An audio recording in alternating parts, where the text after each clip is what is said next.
evening and welcome to this conversation with Bill McKibben. My name is Rune Lykkeberg. I'm the editor of Information, the Danish daily newspaper. It's a great pleasure to have you with us, Bill, from Vermont. Well, it's a real pleasure to be with you, Rune. You've been very influential for our small newspaper. You wrote The End of Nature more than 30 years ago, and I think I was only 15 at that time. But for my older colleagues, that was like a revelation. There was a very important and inspiring book. And for all of us growing up, learning about climate, it was something that you had to read, like along with Rachel Carson's Silent Spring. And now you've written a new book, Falter. You've written several books over the years. But I wonder, when I read your new book, how do you look back at the time when you wrote The End of Nature? What's changed since then?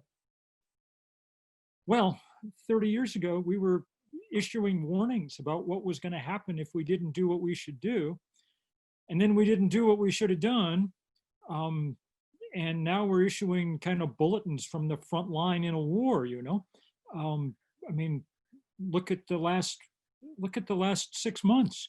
I mean, 2020 has been such a terrible year that it's hard to remember now that it began while we all watched slack-jawed as Australia half burned to the ground, you know? By last week, we were seeing temperatures north of 100 degrees Fahrenheit above the Arctic Circle. We're in the middle, or towards the beginning, but of a truly, of the largest change that human civilization has ever undergone. And the biggest change the planet's undergone in many millions of years. This heating so far about 1 degree Celsius on a global scale has already been enough to unbalance most of the planet's physical systems. And it's very clear that unless we make dramatic shifts quickly, we're headed for 3 or 4 degrees Celsius increase in temperature across this planet in the lifetimes of the youngest people now sharing it with us. So one thing that's an obvious lesson from the 30 years is that it's not enough that people know how wrong it could go. I mean, there's no direct link between information and action. Yes, and in this case, it turns out that, it turns out that the link was between information and action was purposely broken by the fossil fuel industry. We know now from great investigative reporting, especially from a lot of your colleagues in the States, but also in Europe, great newspaper reporting, that the fossil fuel industry knew everything there was to know about climate change back when I was writing that first book back in the 1980s. But they didn't tell anybody about it. Instead, they mounted a multi-billion-dollar disinformation campaign that kept us locked for 30 years in a completely phony debate about whether or not global warming was real or not, you know? And that wasted 3 decades. Now we're at the point when, even in the United States, with the exception of buffoons like our president, most people understand that we have to, you know, that we're facing something very real. But the problem, of course, with that delay is, much as we've come to understand about coronavirus, you know, when you delay, when you get behind the curve, things become much more difficult. But I'm very impressed by the fact that you've been looking at these facts for 30 years. You've been advocating, you've been demonstrating, you've started your own movement, and yet you seem optimistic, or at least hopeful, and you managed to write a book that is it's a dire read, but the last fourth of the book is very hopeful. How have you kept going over the last 30 years? Well, look, I mean, I'm not incredibly hopeful all the time. I mean, the name of the book, at least in English, the subtitle is "Has the Human Game Begun to Play Itself Out?" You know, Yeah. But over the last 10 or 12 years, we've managed to start building a movement around the planet. That movement began from very little. When we started 350.org, which was the first iteration of it about a decade ago, there were, you know, myself and 7 college students. Now there's a vast global movement with all kinds of organizations and all kinds of people. Most recently, the wonderful infusion of youth from around the planet, following many of them and emulating your Scandinavian neighbor, Miss Toonberg, so that movement has grown to the point where it is powerful enough to begin challenging the power of the fossil fuel industry. And at the same time, the engineers have now produced solar and wind power and battery storage cheap enough that if we wanted to make this transition fast, we could. So if I'm not hopeful exactly, I'm not unhopeful either. The tale will be told in the next decade. The next decade is the last period of time in which we have real leverage to make this fight. And we're going to have to cram all the work that we should have done over 4 decades into 1 decade. And that's going to mean that, even at best, there's going to be real damage, real and painful, traumatic effect of climate change. But we may still be at a point where if we work with real nimbleness and devotion, that we may be able to keep it from overwhelming human civilization. That's obviously the task ahead of us. If we have young activists listening now, and you've been following this fight for many years, what would be your advice to the activists? What do you say for encouragement and inspiration to them? Because they seem very determined and they seem very enthused in a way I haven't seen before. Young activists don't need any advice from me. They're doing it just right. The only thing that worries me, actually, is they're doing such a good job that I sometimes worry that the rest of us are just going to say, oh, let's take the biggest problem the planet ever faced and offload it onto the shoulders of 14-year-olds, which isn't fair and it won't work.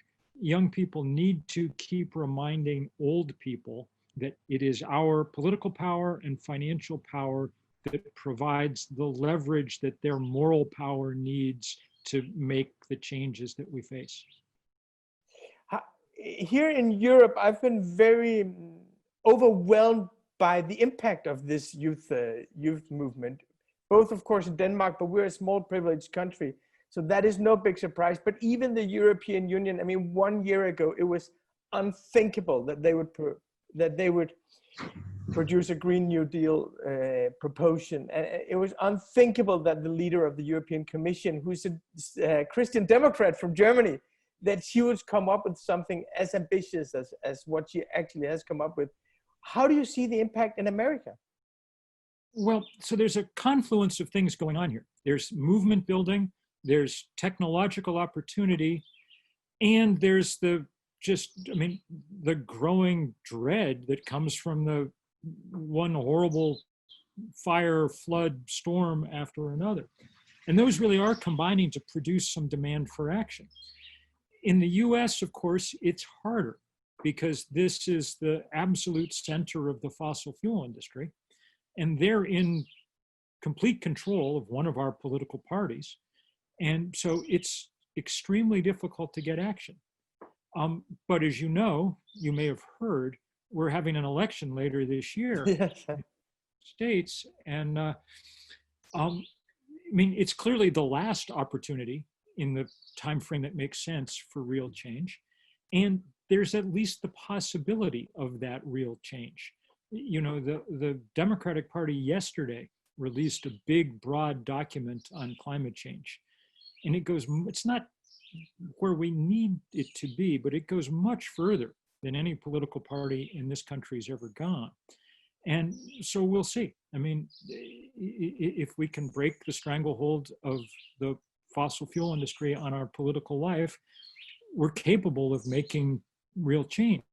But observing from a distance, are aware of the dysfunction of American politics. So it's going to be a close call.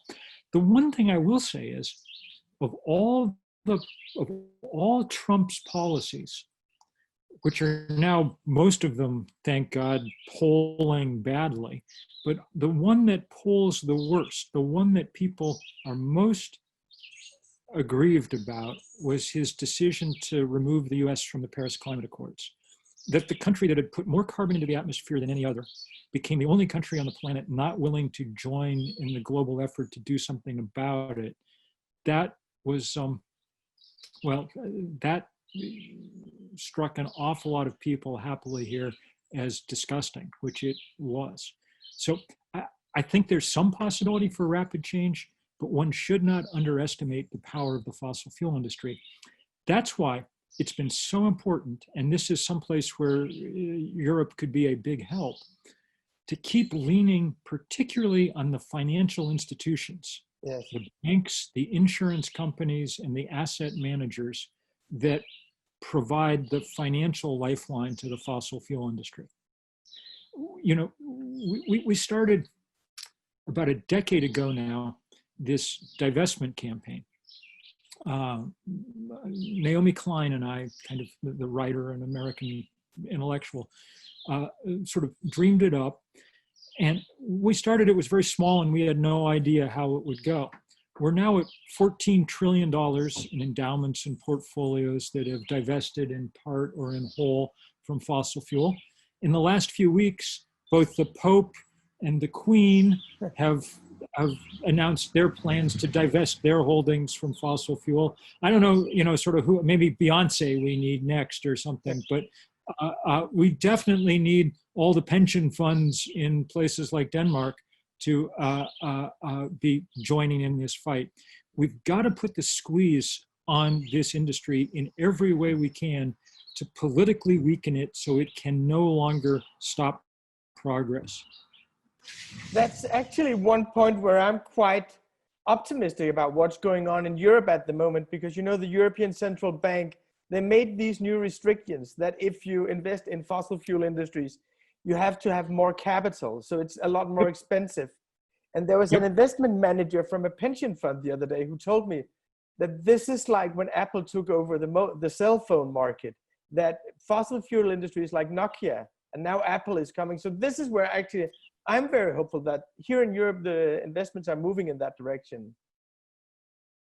Yes, and just to follow up on that, since you mentioned Apple, I mean, we've done enough damage to the fossil fuel industry that as of last week, the market value of Apple exceeded the market value of all the US oil companies combined. That's a real change. You know, for a very long time, the fossil fuel industry was the richest and most powerful industry on earth. Clearly, it's in a terminal decline now.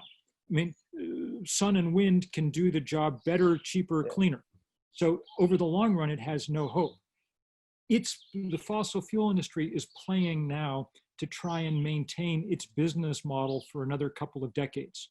If they're able to do that, they'll break the planet in the meantime.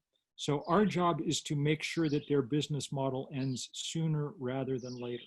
That, you know, the thing that makes climate change such a vexed problem, and unlike almost all the other political problems that we face, is that it's a timed test. You know, most political problems we take a hit at, and then we come back, you know, 5 years later and take another hit at, and we compromise and move along and, you know, make progress incrementally and so on and so forth. That's probably good. I mean, compromise and gradual change are how human societies usually work best. But of course, the problem with climate change is it isn't like that. We're not negotiating with each other. We're negotiating with physics and chemistry. And they're uninterested in compromise, you know, whatever.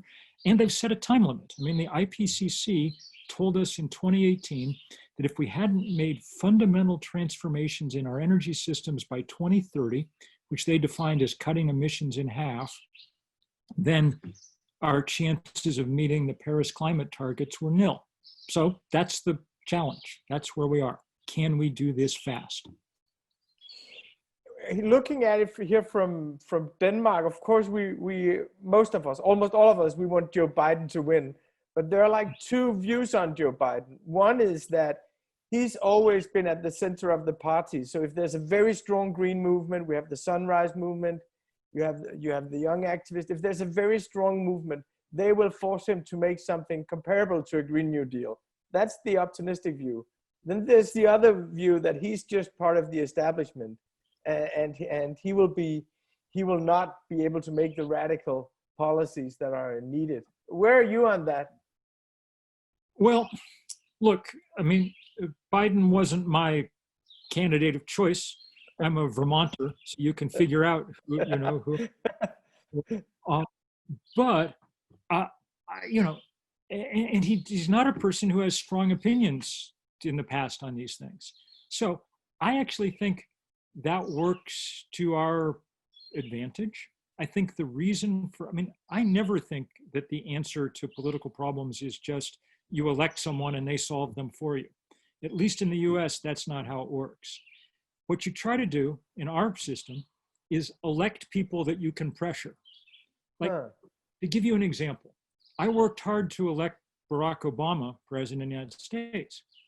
But then I also went and helped organize what turned into the biggest demonstrations outside the White House during Obama's tenure.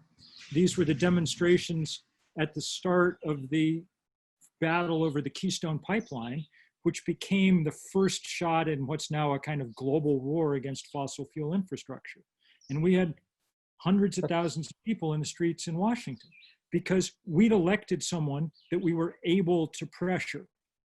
There's no use doing that with Donald Trump. Doesn't matter how many people you get outside the White House, he could care less. You know, clear, all he'll do is shoot them with tear gas, you know? So the reason to elect Biden is not because he's the Messiah. The reason to elect him is because you can try to push him around.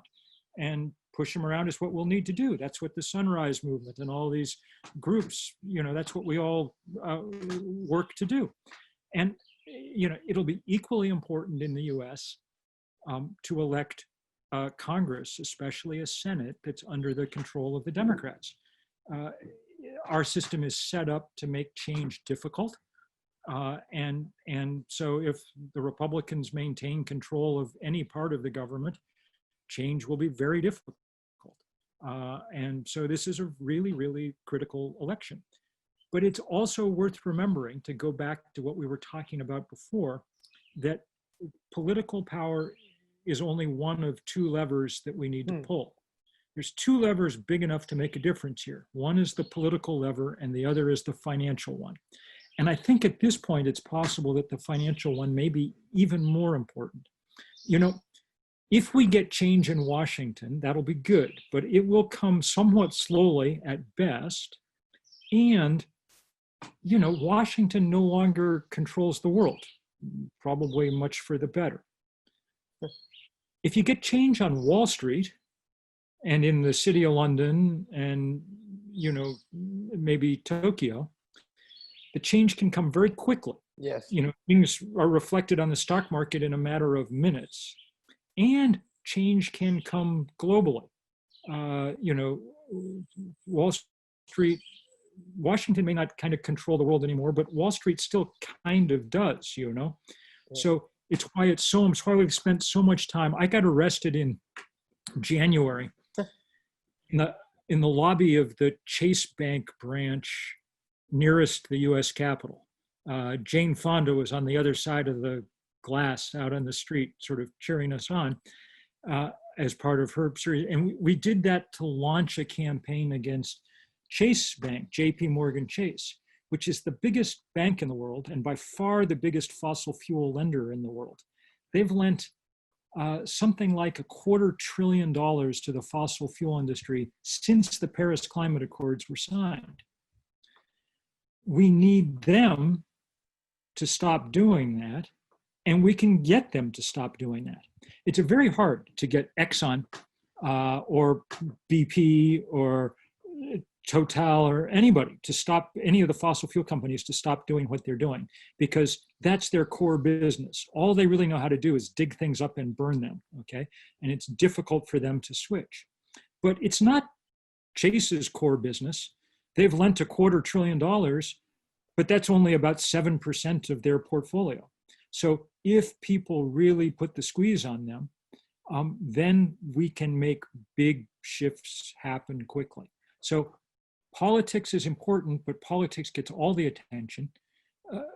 Pressure in this financial realm, which can come from any of us who have a credit card or a bank account or an insurance policy or a pension fund or anything else, that really helps too. So that's a very interesting point, because it's not the kind of activism that we're used to. Occasionally, you demonstrate against a corporation that does something you don't like, but normally you would be yelling at the legislators, expecting them to govern the world. What are your, how would you advise people who would demonstrate against corporations or the financial sector? What are the tools? So in this case, we've set up a big global effort. You can go look at stopthemoneypipeline.com. And Stop the Money Pipeline is a coalition of many, many groups, including a bunch in Europe. Some of the best analysis of this situation is coming from Europeans. There's a group in London called Carbon Tracker Initiative that's been absolutely crucial in helping the world understand what's going on. There's a group called IEFA, the International Energy and Finance Association, I forget what it stands for, but IEEFA, that produces incredibly high quality reports on what's happening. And they've really, this is pushing on an open door. When we took on, along with Chase, the other big target that we took on was BlackRock, the big asset manager. So people don't always know that name, but it's the biggest box of money on our planet. Something like $1 in 8 in the world resides in their digital vaults, okay? So we took them on hard, and in January, their CEO issued a really fairly stunning report saying climate is now going to be the thing that we, on which we need to base all our financial decision making. And that was a big signal to a lot of companies and a lot of central bankers and a lot of, because they really have more power than any central bank. They own 10 or 15% of almost every company in the world, So we're at a moment when that can be a real tipping point. And this is obviously a place where a country like Denmark can play a huge role. Look, Denmark, I love Denmark. I got to, I don't just come there for, UN conferences. My wife and daughter and I years ago rode bikes from one end of the country to the other. We ended up at Skane, is that how you pronounce it? Up in, yes, very close, Skane, yes. I've just absolutely beautiful memories of standing with one foot in each sea there, and so I have a sense of, Denmark. One of the things that's, clear to anyone who comes there is its prosperity. Denmark doesn't have a lot of oil, but it has a lot of money, and y'all can make that money really count. Used as a tool, things like pension funds are enormously important. Yes, we've actually started here at the newspaper to monitor where the pension funds, they invest to give our readers, to empower them to be the capitalists that they truly are and do with their money what they must do. I'm really glad you're doing that. And newspapers can play a big role here. You probably know my old friend Alan Rusbridger, who ran the Guardian for many years, one of the great newspaper editors, probably the great newspaper editor in the English-speaking world in this century. And he ran at the Guardian this remarkable campaign. I kind of talked him into it, but this campaign for divestment that pushed institutions in the UK, universities, churches, everyone else, to sell their fossil fuel holdings. It became incredibly big and important, and it was really all run by, it was a kind of old-fashioned newspaper crusade to watch it happen. And I'm afraid that we're at the point when we need institutions really weighing in on these questions. One of the good things that's happening right now in the US is that institutions are really being forced kind of to weigh in around issues of racial justice in the US. Yes. We're going through this horrible but powerful moment when when there's a real reckoning with power in America around race. And so institutions like newspapers are playing a different kind of role than they're used to playing. And we need that same sort of thing happening with this most basic issue of survival that the planet's ever faced. And you could even say that the power of Greta Toonberg and her movement, that could be directed against the financial sector as well as... Greta et al. Are deeply engaged in this work. They don't have, obviously, high school students don't have pension funds, right? So they get their money, but they have parents, and they're, and they can go and tell legislators and others, like, look, do the right thing with money, and do it now. And it's really wonderful. Y'all correctly focus on Greta. She's a great hero, and I've really enjoyed getting to know her and be friends with her. But the good news is there are 10,000 Greta Toonberg all over the world. 350.org works in every corner of the planet. And I can tell you there are people just as charismatic, just as able, just as devoted, and at the same age all over the planet. I spent several weeks last fall writing college recommendations for people that I consider close colleagues. They just happen to be 16 years old, 17 years old. So it's tremendous to watch that happening. And I think actually it's a very important point that Greta didn't create the movement created her, and they will create several like her. Collectively they're very, very strong, stronger than any one single actor. That's right. But credit where due, she's got a beautiful sense, the way that the best political leaders do, of how important gesture is, Yes. Those are the things that set apart great leaders like Dr. King or Gandhi, or people who just know how, with simple gestures, to be able to communicate an enormous amount. Her decision to stay away from school was so eloquent. To say, why should I bother preparing myself for the future if the people who run the world aren't bothering to prepare the world for the future? That was such a simple and eloquent gesture that everybody understood it immediately. I want to jump a little and ask you what COVID-19 has meant for the climate movement in America, because it appears to me here that, but I believe we have very different experiences with COVID-19.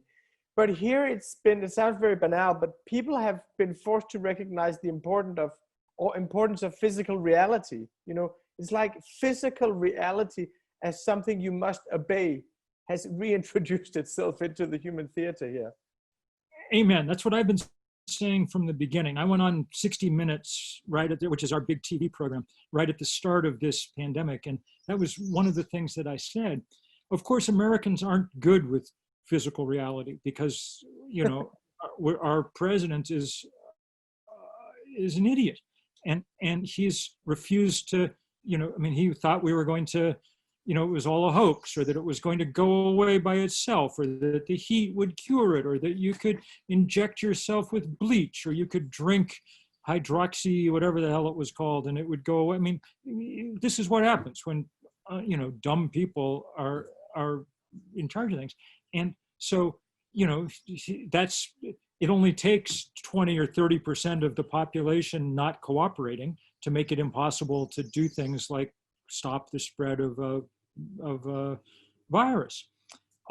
So yes, physical reality is important. And the second thing to be taken from it is, speed really counts. The countries that got on it right away, South Korea and the US had their first case the same day in January.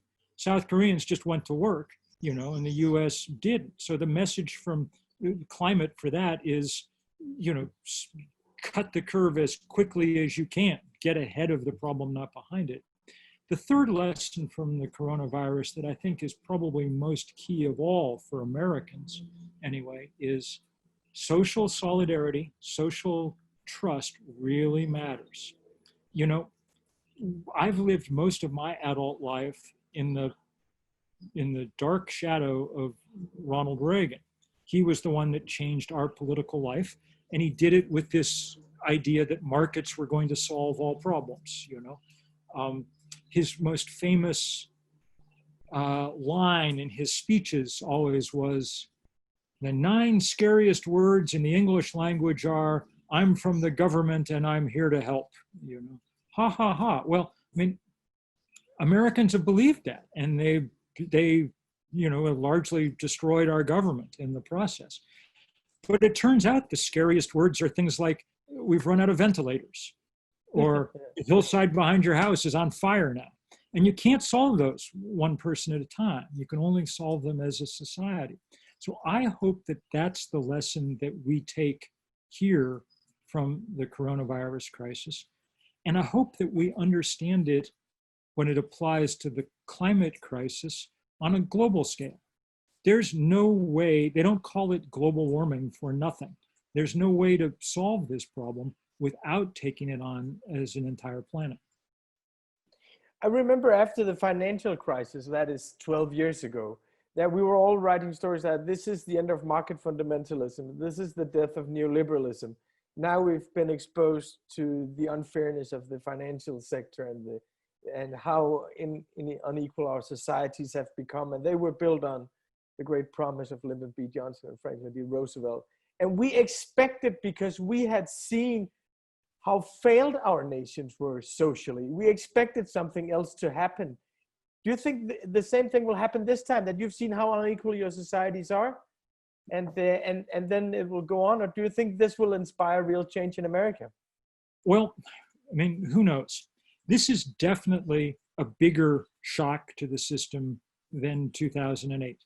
I mean, this is the biggest change in daily life that any of us have experienced in our lifetimes. Anyone who, you know, was born after World War II.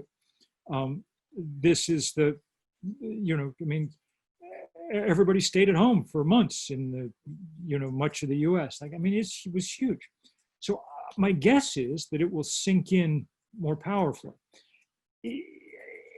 Hopefully it will be, you know, the death of Trump's political career, and with it, a whole lot of the kind of associated nonsense that went with him. But there's no guarantees. I mean, look, the richest guys in the country have grown richer during the pandemic. The billionaires have gotten richer. One of the things that makes it hard to know the answer to that question is that our information systems are now so poisoned that it's hard for us to react as, you know. The most promising thing in the last couple of weeks has been finally people really standing up to Facebook and big companies saying, we don't want to advertise with you anymore because you're a cesspool. And if there's one force that's done more than anything else, I mean, maybe two, you know, Rupert Murdoch and the kind of news empire that he created around the world, and Facebook and the kind of media empire that Mark Zuckerberg created around the world. Those have done more to limit our ability to think clearly and act clearly than anything else. One should be very grateful to live in a country like Denmark that's probably more, you know, that it's easier to at least overcome to some degree the power of those kind of institutions. Oh yes, I very often think of that as a big difference between America and Denmark, that we actually have a national conversation where people change their views because they hear the other side's argument and they see the same interpretations of the main events, actually. And if you don't have that, it's important to educate a public together. I was shocked to see how few are actually watching the main cable networks in America, how few see the same news. I think that's a big, big difference. Absolutely. And everybody, you know, in a world where everyone gets to have their own reality, the chances of rising to deal with actual reality are much smaller. And that's the world we, you know, at the moment in the US we live in. I mean, look, our president lives in an alternate reality system. I mean, he doesn't believe that climate change is real. He thought coronavirus was going to go away. He's, he's in a way the product of the world that we're talking about. It's kind of perfect product. And we've got to get away from that and very, very fast. And it's really useful that there are places in the world. Scandinavia is an important, maybe the best example, where there are kind of reservoirs of relatively clear thinking about things. That's a real help. And so thank you, newspaper and your other colleagues, for kind of keeping that. Now, it's not like there aren't Danes who cause problems here, Mr. Lomborg has been yes. a conspicuous example of, early example of how to spread nonsense, but there you are. Yeah, I'm sorry. We brought that to the table as well, Björn Lomborg. I was wondering whether you have these urgent and necessary demonstration, Black Lives Matter, at the moment in America. This total mobilization, it seems, of a generation, and it seems to be really changing public opinion. It seems that something is changing in public opinion. Just looking at it from outside, it seems like something drastic is going on. But what does that do to the climate movement? Because does that help? I mean, from a progressive point of view, you'd like to say that all good things go together. That if we must battle racism and inequality and climate change at the same time. But that can be a little hard. I think it helps enormously, and I'll tell you why. The groups in America that care, when you do polls, the groups in America that care most about climate change by far are African Americans and Latino Americans, by very large margins. And so it's very important for them to be as politically empowered as possible. And the links between these fights are so clear. So you all watched the horrible tape of George Floyd being murdered by the police. What was it that he was saying? I can't breathe, okay?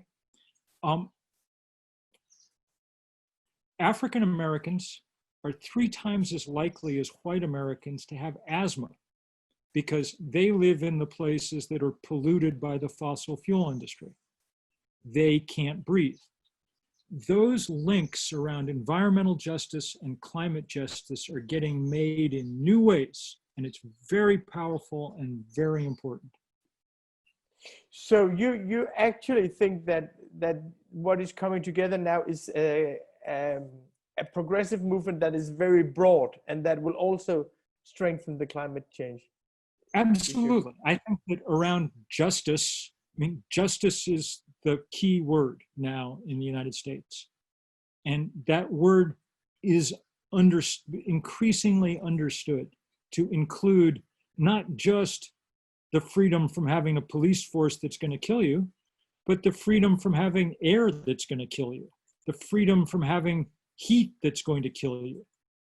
So I think these things are closely linked and powerful.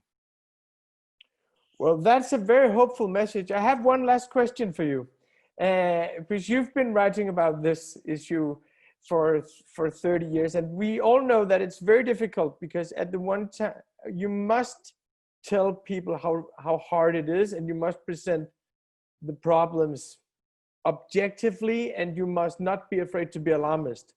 But on the other hand, we also know that you must inspire people to do something. And how do you strike that balance? How do you, tell the truth that is alarming and make people and inspire people to go out? How do you deal with this balance? Well, like you, I'm a journalist by background. So my default is always just to tell the truth, to be as honest as possible. And I find that works, especially if you're being honest about, the fact that we have solutions to these problems. I write a weekly newsletter for the New Yorker magazine every week about all this. And I make sure to include in there every week some of the things that we're learning about solar energy and wind energy, because those make people understand that we can solve the problems that we face. You know, I remember being in Copenhagen for the big climate talks in 2008, 2009? 2009. 2009. And of course, the climate talks themselves were an utter disaster in every way, including logistically. But what was a beautiful thing for everybody there to see, and really the only good result of that whole stupid thing, was that everybody who came from around the world to see people riding their bikes to back and forth to work every single day in Copenhagen, even in December, okay? And that really stuck in a lot of people's minds. It was a reminder that there were solutions and that those solutions were elegant and joyful. And so that was a really, really powerful gift that Copenhagen gave to the rest of the world. And it's very good to see, in the wake of the coronavirus crisis, cities around the world putting up bike lanes left and right, you know.